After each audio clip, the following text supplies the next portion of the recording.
जितने भी छात्र छात्राएं क्लास 11th का इंटरनल एग्जाम 2023 में दे रहे हैं उनके लिए लेकर आ चुके हैं केमिस्ट्री का आप लोग का ओरिजिनल प्रश्न पत्र बाबू। ठीक है, तो ओरिजिनल प्रश्न पत्र आप लोग के लिए होगा, तो सभी लोग इस वीडियो में अंत तक बनेगा। आपका सारा जो ऑब्जेक्टिव होगा सारा का आंसर बताने वाले हैं, और आप लोग को ये भी बताएंगे आपको जो इस क्वेश्चन है आपको किस तरह से डाउनलोड करना है। ठीक है, तो जितने भी विद्यार्थी 2024 में इंटर का एग्जाम है तो एग्जाम देंगे, तो उनका इंटरनल एग्जाम 2023 का जो कि 3 तारीख से स्टार्ट हो जाएगा सभी कॉलेज में, तो आप लोग का केमिस्ट्री का जिस दिन भी होगा तो आपका यही पेपर देखने को मिलेगा बाबू। ठीक है, तो इस पेपर को आप लोग एकदम देख के जाना है, पूरा ऑब्जेक्टिव और सब्जेक्टिव का भी हम आंसर देंगे, तो आप लोग उस वीडियो को भी जरूर देख लीजिएगा। तो चलिए हम लोग क्वेश्चन को चलते देखिए। आप लोग यहाँ पर रसायन विज्ञान केमिस्ट्री का होने वाला है, जो कि आपको 3 घंटा 15 मिनट का समय दिया जाएगा और 70 मार्क का एग्जाम होगा। यहाँ पे देखा गया आपका जो भी निर्देश है परीक्षार्थी का निर्देश उसको आप लोग पढ़ लेना, और सेक्शन ए में आपका ऑब्जेक्टिव प्रश्न रहेगा, तो ऑब्जेक्टिव प्रश्न को हम यहाँ पे आंसर करवाने वाले हैं।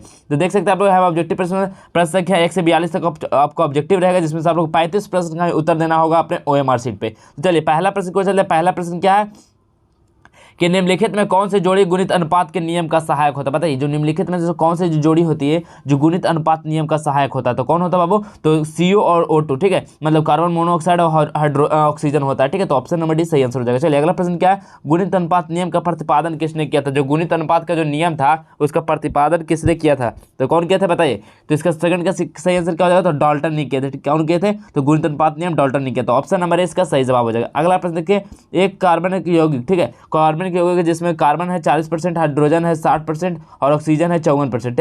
हाइड्रोजन है 6% और ऑक्सीजन है 54%, तो मूलानुपाती सूत्र क्या हो जाएगा। ठीक है, इसका मूलानुपाती सूत्र क्या हो जाएगा बाबू, तो इसका हो जाएगा CH2O। ठीक है, CH2O हो जाएगा, ऑप्शन नंबर बी इसका सही जवाब हो जाएगा। चलिए अगला प्रश्न है, समान परमाणु संख्या परंतु भिन्न परमाणु भार वाला तत्व क्या होता है। जिसका परमाणु संख्या समान हो लेकिन परमाणु भार क्या होता है, भिन्न होता है, उस संख्या को हम लोग क्या बोलते हैं, तो उस संख्या को हम लोग समस्थानिक बोलते हैं। ऑप्शन नंबर सी इसका सही जवाब हो जाएगा, समस्थानिक। चलिए अगला प्रश्न देखिए आप लोग, परमाणु के नाभिक में क्या होता है। जो परमाणु के जो नाभिक में होते हैं आप लोग देखेंगे, परमाणु के नाभिक में क्या होता है, इधर क्या होता है इलेक्ट्रॉन होता है, इसमें क्या होता है न्यूट्रॉन और प्रोटॉन होते हैं। ठीक है, न्यूट्रॉन प्रोटॉन, तो ऑप्शन क्या हो जाएगा इसका सही आंसर, प्रोटॉन और न्यूट्रॉन। ऑप्शन नंबर बी इसका सही जवाब हो जाएगा। चलिए अगला प्रश्न देखते हैं हम लोग कि यदि किसी तत्व के परमाणु में 15 इलेक्ट्रॉन और 20 न्यूट्रॉन हो तो इसकी परमाणु संख्या क्या हो जाएगी। बताइए, 15 इलेक्ट्रॉन और 20 न्यूट्रॉन हो तो इसका परमाणु संख्या क्या हो जाएगी। तो जितना इलेक्ट्रॉन की संख्या होगी उसी संख्या को हम लोग परमाणु संख्या बोलते हैं। तो 6 का सही आंसर क्या हो जाएगा बाबू, तो बताइए दोनों को जोड़ देंगे इलेक्ट्रॉन प्रोटॉन, तो कितना हो जाएगा इसका, तो इसका हो जाएगा 35। ऑप्शन नंबर इसका सही जवाब हो जाएगा। चलिए अगला प्रश्न क्या हो जाएगा, तो अगला प्रश्न प्रोटॉन उपस्थित होते हैं, तो प्रोटॉन किस में उपस्थित होते हैं, तो प्रोटॉन जो होते हैं वो कार्बन में उपस्थित होते हैं, तो ऑप्शन नंबर सी 7 का बिल्कुल सही जवाब हो जाएगा। अगला प्रश्न देखिए,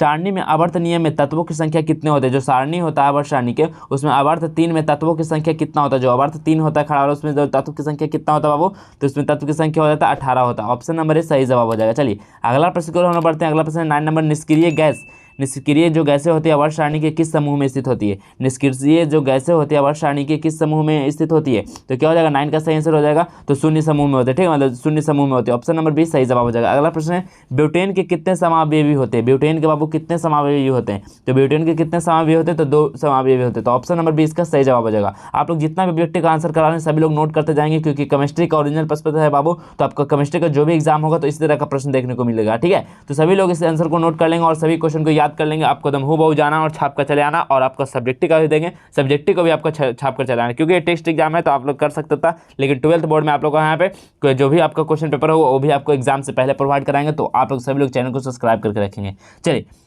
11 नंबर क्वेश्चन है कि सह संयोजक विद्युत संयोजक तथा उप सह संयोजक बंध वर्तमान में। बताइए, जो सह संयोजन होता है विद्युत संयोजक तथा उप सह संयोजक बंध वर्तमान में किस में होता है, तो किस में होता है बाबू, तो इसका सही हो जाएगा NH4Cl में होता है। ठीक है, ऑप्शन नंबर सी सही जवाब हो जाएगा। अगला प्रश्न है, कैल्शियम में संयोजक इलेक्ट्रॉन की संख्या कितना होते हैं। जो कैल्शियम है उसमें संयोजक इलेक्ट्रॉन की संख्या कितना होता है, तो 2 होता है। ऑप्शन नंबर इसका सी सही जवाब हो जाएगा, 2 होता है। अगला प्रश्न है कि N2 नाइट्रोजन में जो बंध निर्माण के लिए आवश्यक कुल इलेक्ट्रॉनों की संख्या कितना होता है। जो नाइट्रोजन में अगर बंध निर्माण होगा तो उसमें आवश्यक कुल इलेक्ट्रॉनों की संख्या कितना की जरूरत पड़ेगा, तो 6 इलेक्ट्रॉन। ठीक है, तो ऑप्शन नंबर सी बिल्कुल सही आंसर हो जाएगा। चलिए अगला प्रश्न है, तो वे अणु, ठीक है, वे अणु से अधिक संरचनाएं द्वारा प्रदर्शित किया जाते हैं वो क्या कहलाता है। बताइए, वे अणु से अधिक संरचनाएं द्वारा प्रदर्शित किया जाते हैं वो क्या कहलाते हैं, तो वो कहलाते हैं रेजोनेंस संरचना। ठीक है, रेजोनेंस संरचना उसको बोलते हैं, तो ऑप्शन नंबर ए सही जवाब हो जाएगा। चलिए अगला 15 नंबर प्रश्न देखिएगा कि निम्नलिखित में से, ठीक है, निम्नलिखित में से कौन मूल माध्यम वर्ग वेग का व्यंजक नहीं है। बताइए, जो ऑप्शन में दिया गया है इसमें कौन सा हो जाएगा बाबू, तो इसका आप लोग देख लीजिएगा। चलिए अगला प्रश्न क्या है, 16 नंबर प्रश्न है, एक्स और वाई, ठीक है, एक्स और वाई में गैसों के वाष्प जो है 3:5 के अनुपात में है। तो यहाँ से आपको दिया गया इसमें गैस का अनुभार का अनुपात कितना हो जाएगा, ठीक है। इसमें आप लोग दिया गया है वेक्टर आर के जो इन गैस का अनुभार इसमें कितना हो जाएगा, तो 16 का क्या हो जाएगा सही आंसर, ऑप्शन नंबर बी 3:5 हो जाएगा। चलिए अगला प्रश्न क्या है, श्यानता गुणांक की इकाई है, श्यानता जो गुणांक है इसका इकाई क्या हो जाएगा, श्यानता गुणांक की इकाई क्या होता है, ध्रुवांश जो होता है, ठीक है, ध्रुवांश, ऑप्शन नंबर सही हो जाएगा। चलिए अगला प्रश्न है, क्विक लाइम पर जब जल डाला जाता है तो अभिक्रिया क्या होती है, बताइए। जब क्विक लाइम पर जब हम लोग जल डालते हैं तो उस समय कौन सी अभिक्रिया होती है, तो कौन सी अभिक्रिया होती है बाबू, तो उष्माक्षेपी अभिक्रिया हो जाती है, ऑप्शन नंबर सही जवाब हो जाएगा उष्माक्षेपी। अगला देखिए प्रश्न क्या है, आंतरिक ऊर्जा है, आंतरिक ऊर्जा कैसा ऊर्जा, बताइए। आंतरिक जो ऊर्जा है वो कैसा है, तो एक अवस्था फलक है, ठीक है, अवस्था फलक है यांत्रिक ऊर्जा, तो ऑप्शन नंबर सही जवाब हो जाएगा। चलिए अगला प्रश्न क्या है, इनमें एक सही है, इनमें से कौन सा जो कंडीशन है वो सही है, बताइए। आपको CP = R है, CB = R है, CP - CB = R है, या इनमें से कोई नहीं, तो 20 का सही आंसर क्या होगा बाबू, तो CP = R होता है, ठीक है, CP = R इस तरह से लिखा हुआ है, तो ऑप्शन नंबर क्या होगा, तो ऑप्शन नंबर सही जवाब हो जाएगा। चलिए अगला प्रश्न है, अभिक्रिया H2 + Cl2 में जब अभिक्रिया करता है तो 2HCl + 44 KCl का निर्माण होता है,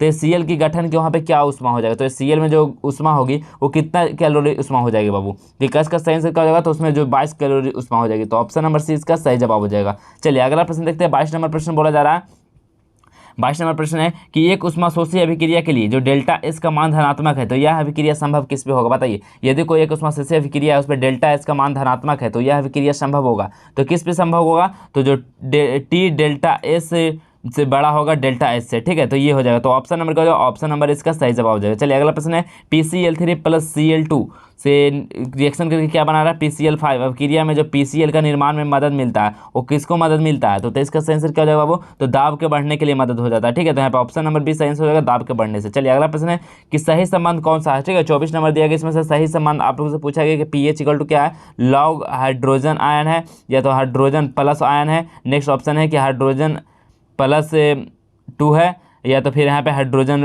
+1 है, ठीक है, तो कौन सा हो जाएगा इसका सही, बताइए कौन सा इसमें सही संबंध होता है, तो सही संबंध क्या होता है बाबू, तो इसका सही संबंध क्या होता है, तो ऑप्शन नंबर बी हो जाएगा, pH जो होता है, सॉरी यहाँ पे माइनस में नहीं होगा प्लस में होता है, ठीक है, तो ये क्या हो जाएगा, ऑप्शन नंबर सी इसका सही जवाब हो जाएगा। चलिए अगला प्रश्न चलते हैं, अगला प्रश्न क्या होता है, हाइड्रोजन का जलना क्या कहलाता है, हाइड्रोजन को जो जलना होता है ये कौन सी अभिक्रिया कहलाता है, हाइड्रोजन का जलना, तो ये कहलाता है, हाइड्रोजन का जलना क्या कहलाता है, अवकारक कहलाता है, ऑप्शन नंबर सी इसका सही जवाब हो जाएगा अवकारक। चलिए अगला प्रश्न है कि एक आदोशीन घोल, ठीक है, कोई उदासीन घोल है, ठीक है, कोई उदासीन घोल है तो उसका pH मान कितना होगा, उदासीन के लिए कितना होता है बाबू, 7 होता है, ऑप्शन नंबर बी इसका सही आंसर हो जाएगा 25 का बी, ठीक है, ठीक है। चलिए अगला प्रश्न की ओर हम चलते हैं, अगला प्रश्न 27 नंबर प्रश्न बोला जा रहा है, 27 नंबर प्रश्न है कि ऑक्सीकरण संख्या क्या हो जाएगा, ठीक है, यहाँ पे आपको दिया गया ऑक्सीकरण को पूछा गया तो क्या हो जाएगा, तो आप लोग इसका सही जवाब आप लोग ढूंढ लीजिएगा। कार्बन में मीथेन में कार्बन का प्रसंस्करण कितना होता है, तो 28 का क्या हो जाएगा सही, वो 28 का ऑप्शन नंबर सी sp3 हो जाएगा। अगला है 29 नंबर, F2O में फ्लोरीन की ऑक्सीकरण संख्या कितना होता है, तो ऑप्शन नंबर हो जाएगा -1, ठीक है। तो इस तरह का आपका प्रश्न, तो आप लोग सभी प्रश्न को आप लोग देख लेंगे, इसका जो PDF है वो प्रोवाइड कर देंगे, वेबसाइट पर अपलोड कर देंगे, तो आप वहाँ से जाकर देख पाएंगे, ठीक है। तो चलिए किस तरह से आपको इसका PDF डाउनलोड करना है, ठीक है, तो इसके नेक्स्ट जो पार्ट आएगा सब्जेक्ट का तो उसको भी आप लोग जरूर देख लीजिएगा, ठीक है। किस तरह से डाउनलोड करना है, वेबसाइट खोलेंगे तो आप लोग सर्च करना है जेस्टर एजुकेशन, ठीक है, जेस्टर एजुकेशन इस तरह से लिखेंगे और सर्च करेंगे, जैसे इस तरह से आप लोग लिखेंगे तो यहाँ पे आप लोग देख सकते हैं कि जेस्टर एजुकेशन का क्या आ जाएगा, होम पेज आ जाएगा, इस पर आप लोग को क्या करना है, इस पर आप लोग को क्लिक कर लेना है। इस पर जैसे ही क्लिक करोगे तो इस तरह का जो इंटरफेस खुलकर आ जाएगा सामने, तो जो क्लास 12 है, ठीक है, यहाँ पे क्लास 12 है ना, क्लास 12 थी, इस पर क्या करना बाबू, इस पर आप लोग को क्लिक कर लेना है, ठीक है। यहाँ पे क्लास 11 पे नहीं करना, ठीक है, क्लास 11 पे यहाँ पे नहीं करना, क्लास 12 पे आप लोगों को करना है, डाउनलोड करना है तो क्लास 12 वाले पे क्लिक करोगे तो यहाँ पे आ जाएगा क्लास 11 का जो test exam 2023 viral question paper download, इस पे आप लोगों को क्या करना है, क्लिक कर देना है। इस पे जैसे ही क्लिक करोगे तो इस तरह का इंटरफेस आ जाएगा, आपको ऊपर की ओर करना है, ऊपर स्लाइड करने पे यहाँ पे आप देख पाओगे कि सभी सब्जेक्ट का यहाँ पे है, तो यहाँ पे देख सकते हो, और फिजिक्स का भी अपलोड है, केमिस्ट्री का देख सकते हो, तो केमिस्ट्री वाले पे क्या करना है, क्लिक करना है, ठीक है। तो इस तरह पे केमिस्ट्री वाले पे क्लिक करना है, बायो है तो बायो पे, तो केमिस्ट्री वाले पे क्लिक करोगे तो इस तरह का खुलकर आ जाएगा, जहाँ पे तुमको सारा चीज आंसर यहाँ पे देखने को मिल जाएगा। कुछ ही देर में आप लोग का यहाँ पे आंसर अपडेट हो जाएगा, तो आप लोग फटाफट जाइए और आप लोग देख लीजिएगा, आंसर आप लोग यहाँ से दिख जाएगा। और यहाँ पे देख सकते हो ऑल क्वेश्चन पेपर डाउनलोड करना है, केमिस्ट्री का डाउनलोड करना है, तो केमिस्ट्री वाले डाउनलोड पर क्लिक करेंगे, PDF आपका डाउनलोड हो जाएगा, ठीक है बाबू। तो यहाँ से फटाफट आप लोग जाइए, डाउनलोड कीजिए क्वेश्चन पेपर को, सब्जेक्टिव का भी यहीं पे अपलोड किया जाएगा, तो आप लोग